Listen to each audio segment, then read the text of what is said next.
The Fifth Third secured credit card is built for people who are either just starting their credit journey or trying to rebuild after past credit issues.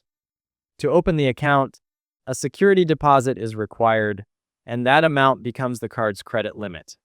The minimum deposit starts at $300, which keeps the entry point realistic for most budgets.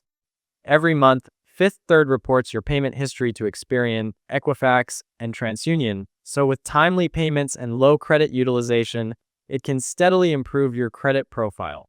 One of its standout features is the built-in path to an upgrade. After around a year of responsible use, accounts may be automatically transitioned to the Fifth Third 1.67% cashback card, which has no annual fee, a lower APR, and returns your deposit. In terms of perks, it comes with Mastercard benefits like Zero Fraud Liability, free ID theft protection, and the ability to lock and unlock the card through the Fifth Third mobile app. That said, there are costs to watch out for. The card charges a $24 annual fee, higher than some competitors that waive the fee entirely. The APR is also on the high side, making it expensive to carry a balance. On top of that, fees for things like late payments, cash advances, and balance transfers can add up quickly if the account isn't managed carefully.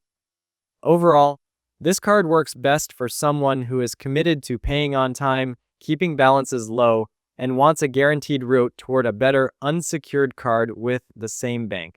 It's especially appealing to existing Fifth Third customers who want everything in one place. But for those looking for the lowest cost secured option, or who tend to carry balances, the fees and interest rate may outweigh the benefits. Used wisely, it can be a strong stepping stone toward healthier credit, but missteps could make it a costly detour.